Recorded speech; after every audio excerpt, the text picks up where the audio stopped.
Yes, students, today we are starting with the new chapter balance of payments. So balance of payment क्या है? ये एक account statement है जो हमारी कंट्री में एक साल में होने वाली जितनी भी मॉनेटरी ट्रांजैक्शंस हैं जिसके बदले में हम पेमेंट लेते देते हैं तो उसका एक स्टेटमेंट ऑफ अकाउंट है जिसको हम कहते हैं बैलेंस ऑफ पेमेंट, जिसमें सारी रिसीट्स और payments of foreign exchange with the rest of the world हम शो करते हैं। तो सारी रिसीट्स को हम क्रेडिट आइटम्स कहते हैं और पेमेंट्स को डेबिट आइटम्स कहते हैं।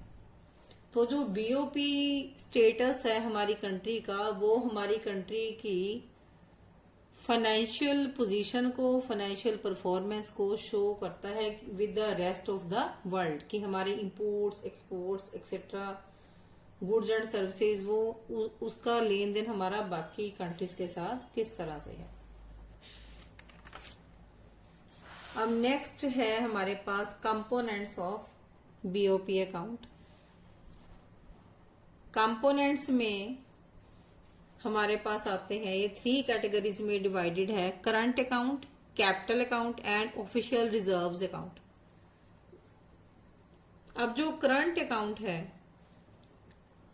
करंट अकाउंट ऐसी ट्रांजैक्शंस की रिसीट एंड पेमेंट जो फॉरेन करेंसी में होती हैं उसको रिकॉर्ड करता है और जिसका कोई भी इम्पैक्ट एसेट लायबिलिटी स्टेटस के ऊपर नहीं पड़ता। कहने का क्या मतलब है कि करंट अकाउंट में ऐसी ट्रांजैक्शंस रिकॉर्ड होती हैं जिससे ना तो हमारी लायबिलिटी और ना ही एसेट्स ना ही रेज होते हैं, मींस ना इंक्रीज होते हैं ना ही डिक्रीज होते हैं। सो कहने का क्या मतलब है कि जो करंट अकाउंट ट्रांजैक्शंस हैं इससे हमारा कोई भी future claim, future liability accrue नहीं होती। नेक्स्ट है इसके कंपोनेंट्स और पार्ट्स क्या है current account balance of payment के। Listen to it very carefully. First है इसमें export and import of goods. Export and import of goods means visible trade और मर्केंडाइज ट्रेड, मीन्स ऐसी आइटम्स का ट्रेड, एक्सपोर्ट इंपोर्ट जो हमें दिखाई देती हैं, जो टेंजिबल हैं, which can be seen while crossing the borders. तो सारे एक्सपोर्ट्स इंपोर्ट जो हमें दिखाई देते हैं गुड्स के, वो इस कैटेगरी के अंदर आते हैं while crossing the borders. Next component is export and import of services. ये इसको हम इनविजिबल ट्रेड की कैटेगरी में लेते हैं क्योंकि सर्विसेज जो हैं वो हमें दिखाई नहीं देती, these are intangible, like insurance services etcetera. ये इस कैटेगरी के अंदर आती हैं जो एक कंट्री से दूसरी कंट्री हम सर्विसेज प्रोवाइड करते हैं या हम लेते हैं एक्सपोर्ट और इंपोर्ट से कनेक्टेड, क्रॉसिंग द बॉर्डर्स। अब ये जो सर्विसेज हैं ये 2 तरह की हैं, factor services and non factor services. Factor services वो सर्विसेज हैं जो हमें फैक्टर सर्विसेज दूसरी कंट्रीज को देने के बदले में या लेने के बदले में हमें जो फैक्टर इनकम एक्रू होती है उससे। सो मॉनेटरी ट्रांजैक्शंस जो हैं they are further separate into 2 parts: investment income and compensation of employees. Investment compensation of employees में तो आ गया सैलरीज, वेजेस एक्सेट्रा, और हमारी बाकी फैक्टर इनकम कौन सी होती है? Rent, interest and profit. ये तीनों का कॉम्बिनेशन जो है इसको इन्वेस्टमेंट इनकम कहा गया है। देन उसके बाद आती हैं non factor services. Non factor services में हमारी आती हैं intangible services like insurance and banking services. So monetary transactions जो नॉन फैक्टर सर्विसेज के साथ रिलेटेड हैं they are recorded as receipts, जो कि when these services are exported, जब इन सर्विसेज को हम एक्सपोर्ट करते हैं, दैट मीन्स देते हैं, तो ये हमारी रिसीट की कैटेगरी में आती है, क्योंकि ये इनकम हमें यहां से रिसीव होती है। देन इंपोर्ट्स जब हम करते हैं तो हम ऐसी सर्विसेज को देते हैं, तो हमारी पेमेंट उससे बनती है। सो इस तरह की सर्विसेज को नॉन फैक्टर सर्विसेज कहते हैं, related with the exports and imports. Next है करंट ट्रांजैक्शंस। करंट ट्रांजैक्शंस में हमारी आती हैं unilateral transfer. Unilateral means one sided. तो इसकी एग्जांपल्स हैं gifts, grants and remittances. Remittances means payments made by the residents settled abroad. जो हमारे कोई रिलेटिव्स हैं, फ्रेंड्स हैं, वो बाहर रहते हैं, बाहर से हमें गिफ्ट्स, ग्रांट्स या रेमिटेंस या पेमेंट करते हैं कोई भी, तो वो ट्रांसफर फॉर फ्री की कैटेगरी में आती हैं, जिसको करंट ट्रांसफर्स के अंडर डील किया जाता है। सो ये करंट ट्रांसफर्स को भी हम इनविजिबल्स की कैटेगरी में लेते हैं। Then our next concept is current account के अंदर जो फॉर्मूलाज यूज होते हैं, दे आर ट्रेड बैलेंस और मर्केंडाइज बैलेंस। मर्केंडाइज मीन्स जो विजिबल आइटम्स का होगा। तो फॉर्मूला इसका क्या है, exports minus imports. X stand for exports and M stand for imports. Trade balance हम दो तरीके से फाइंड आउट कर सकते हैं। Trade deficit, that means when imports are greater than exports, तो नेचुरली क्या होगा, डेफिसिट। और सरप्लस कब होगा, जब हमारे एक्सपोर्ट्स ज्यादा होंगे इंपोर्ट्स से, exports is greater than imports. Then goods and services balance. अब इसमें गुड्स और सर्विसेज दोनों का आएगा, means exports of goods and non factor services minus imports of goods and non factor services. और you may write it as trade balance plus balance on account of non-factor services. Trade balance में आ गया आपका export and import of goods, and balance on account of non-factor services में आएगा exports minus imports. Then invisible balances. Invisible balances का जो formula है वो क्या है, balance on non-factor services plus balance on income, that is on factor services, then balance on current transfers. Then current account balance is equal to trade balance plus invisible balance. ये इसका formula है। So next हमारा topic है capital account. So capital account में ये बिल्कुल current account के opposite आएगा। उसमें एसेट लायबिलिटी स्टेटस एक्रू नहीं होता था, इसमें होगा। सो कैपिटल अकाउंट में वो रिसीट्स एंड पेमेंट्स की जो ट्रांजैक्शंस हैं वो रिकॉर्ड की जाती हैं, जिससे एसेट और liability status with the rest of the world बनता है या एक्रू होता है। दैट मीन्स लायबिलिटी और एसेट्स इंक्रीज भी होते हैं और रिड्यूस भी होते हैं। तो इससे हमारा जो फ्यूचर क्लेम है वो बनता है इससे कैपिटल अकाउंट में। तो जो कैपिटल गुड्स हैं, क्वेश्चन एराइज होता है, कैपिटल गुड्स जो है like exports and import of plant and machinery etcetera, जो हमारी कैपिटल गुड्स हैं वो कैपिटल अकाउंट की कैटेगरी में नहीं आएंगी, वो विजिबल ट्रेड की कैटेगरी में आएंगी। और विजिबल ट्रेड हम किसके अंदर डिस्कस करते हैं, current account of balance of payment, जो हमने अभी प्रीवियसली डिस्कस किया है। अब इसके नीचे जो कंपोनेंट्स आते हैं वो कौन से हैं, first is borrowings. Borrowings is further split into two parts, external commercial borrowing and external assistance. External commercial borrowing तब होती है, इट इज अवेलेबल एट, जब हम इंटरनेशनल मनी मार्केट से पैसा बोरो करते हैं, फंड्स बोरो करते हैं eight market rate of interest, उसको हम कहते हैं एक्सटर्नल कमर्शियल बोरोइंग्स। और जब हमें कंसेशन पे मींस कम रेट ऑफ इंटरेस्ट पे करना पड़ता है, it is said to be external assistance. So अगर हम रेस्ट ऑफ द वर्ल्ड से हम बोरोइंग्स करते हैं तो हमारी लायबिलिटी रेज होती है to the rest of the world. So it is recorded as credit item in the capital account of the balance of payment. So all जो receipts हैं फॉरेन करेंसी की वो as a credit item record की जाती हैं in the balance of payment account.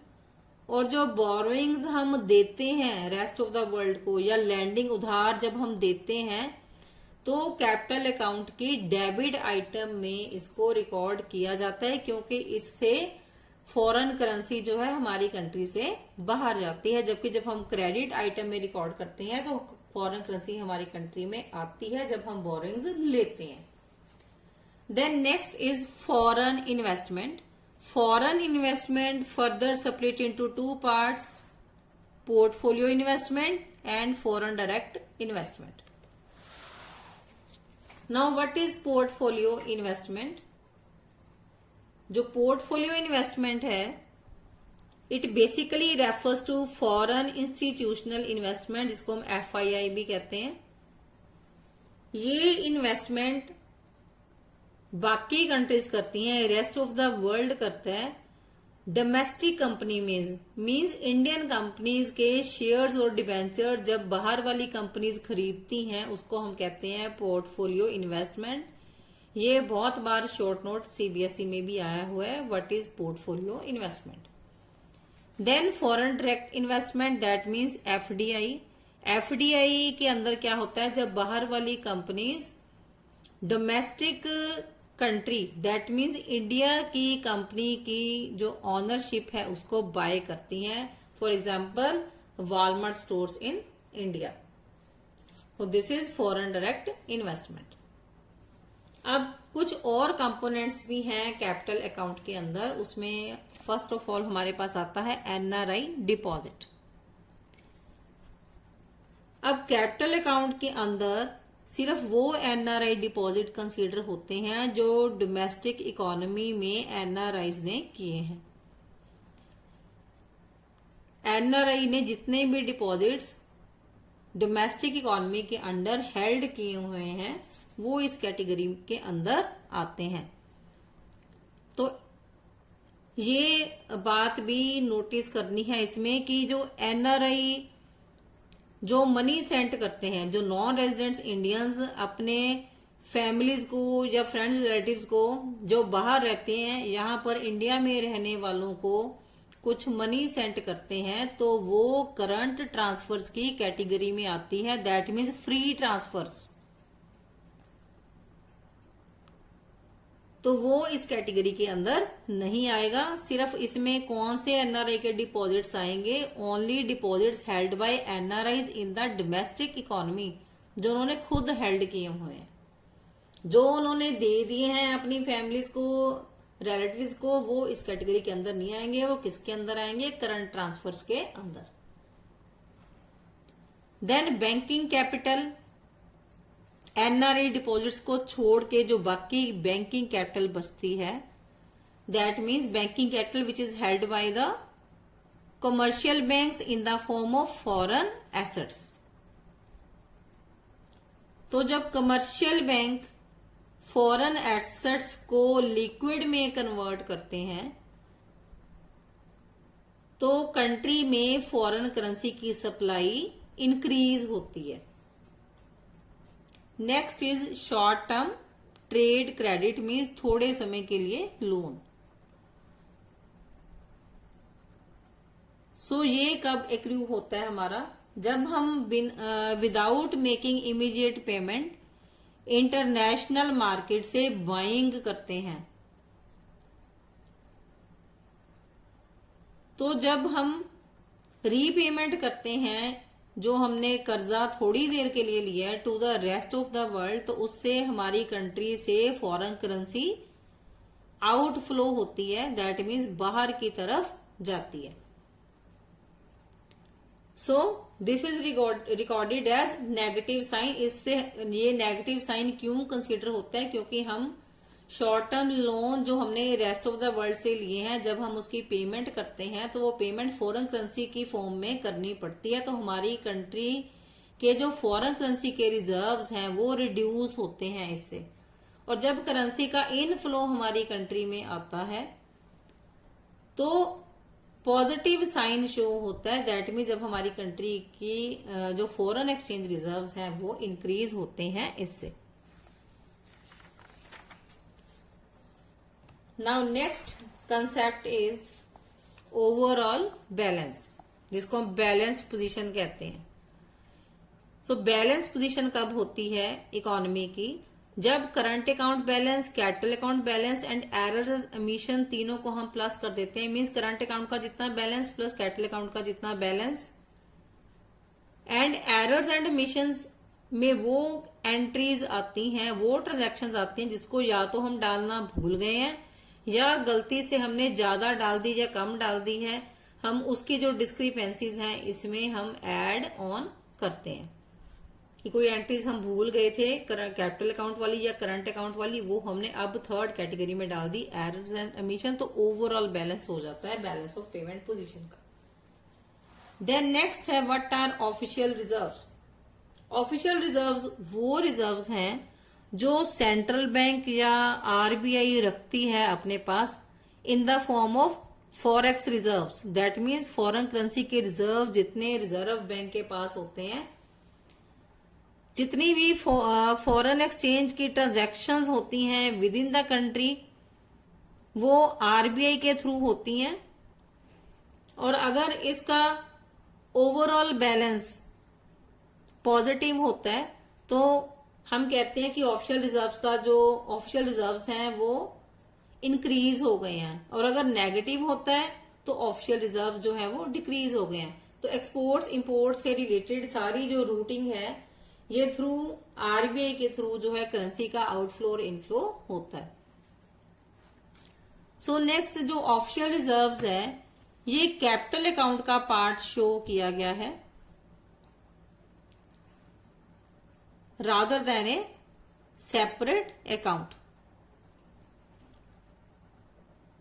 as जो increase in the official reserves is indicated by the negative sign while decrease is indicated by the positive sign here.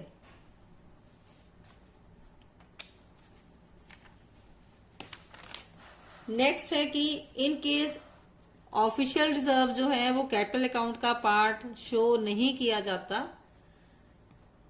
तो official reserves को separately हम classify करते हैं below the line items की category के अंदर। सो इन such situations जो current and capital account का जो बैलेंस है इट मे बी डेफिसिट और may be surplus. So BOP surplus is equal to when current account balance plus capital account balance। Surplus कब होगा, जब ऑफिशियल रिजर्व्स अकाउंट जो capital account का part जब नहीं शो किए जाते। और डेफिसिट कब होता है, when current account deficit is equal to capital account deficit, दोनों की समेशन। और डेफिसिट तब एक्रू होगा जब ऑफिशियल रिजर्व जो है वो कैपिटल अकाउंट का पार्ट नहीं है। सो बीओपी ऑलवेज बैलेंसेस, बीओपी हमेशा बैलेंस करता है when official reserve account is a part of capital account and therefore current account balance plus capital account balance उस केस में क्या होगा, जीरो। मींस ना ही डेफिसिट है ना ही सरप्लस है इस केस में।